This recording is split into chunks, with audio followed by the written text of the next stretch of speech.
E aí, depois que você entendeu a importância da comunicação, da linguagem que entra na nossa vida, a gente vai entrar nesse tema aqui, ó, que é narrativas. A gente vive, né, uma guerra constante de narrativas.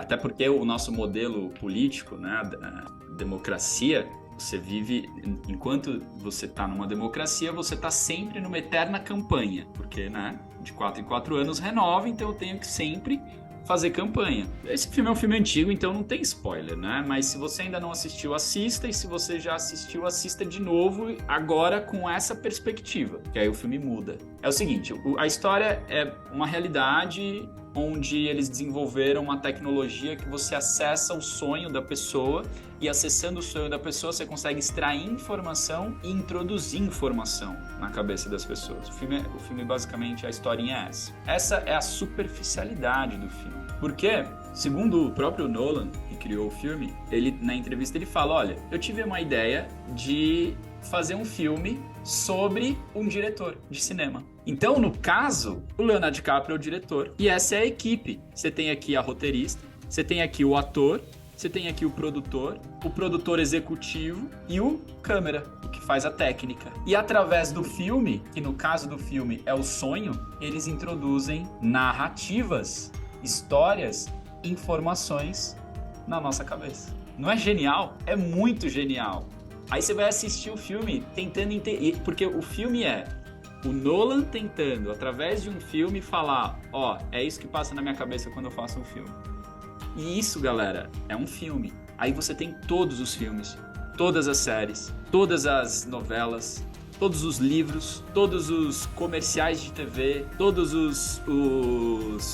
as propagandas, tudo, o tempo inteiro tá tentando te vender uma narrativa, tudo, o tempo inteiro. O nome, Tita, é Inception, em português é a origem, esse filme. Tá? Então a gente precisa prestar atenção no que a gente consome para ontem e desenvolver aquilo que o Ale não tá aqui, né, mas ele vai ver a gravação, que ele comentou, que é o senso crítico, para conseguir filtrar melhor o que você consome, né? E tem uma frase do próprio Jordan Peterson, que eu já comentei aqui, que é a melhor história e mais bem contada é a que ganha, né? Então a gente precisa contar a melhor história possível. A gente precisa contar a melhor história possível.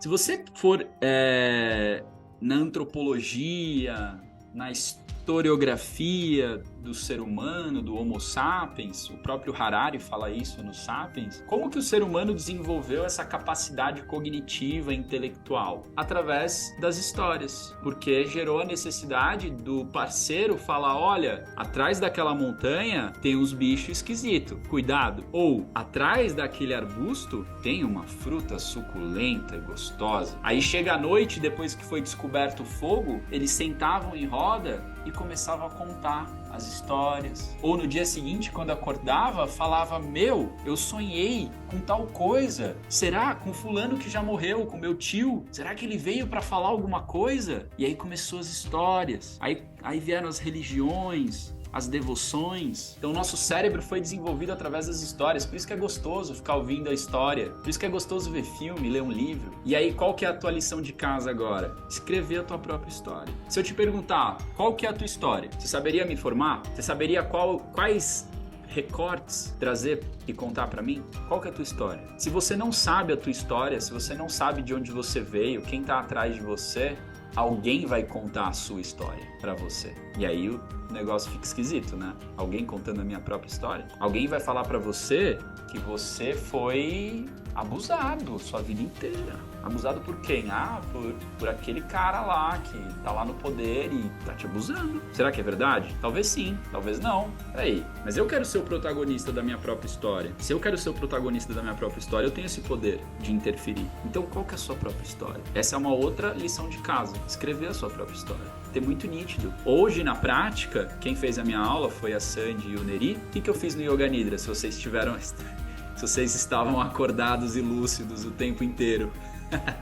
O que eu falei? Para você visualizar aquele álbum de fotos da sua vida, não é? Foi claro? Foi fluido? Foi simples? Ou tinha alguns espaços em branco, né? Aquilo é um treinamento para você visualizar a sua própria história. O Yoga Nidra é uma ferramenta poderosa para fazer isso acontecer. A gente tem que ter a capacidade de contar a nossa própria história, porque isso é importante. Porque a gente precisa saber quem nós somos, né? A nossa personalidade. E tem que conseguir enxergar a nossa personalidade como se você estivesse assistindo de fora. Como se você estivesse assistindo o seu próprio filme. E você, no caso, o espectador do seu próprio filme, é a sua consciência. É o seu Purusha.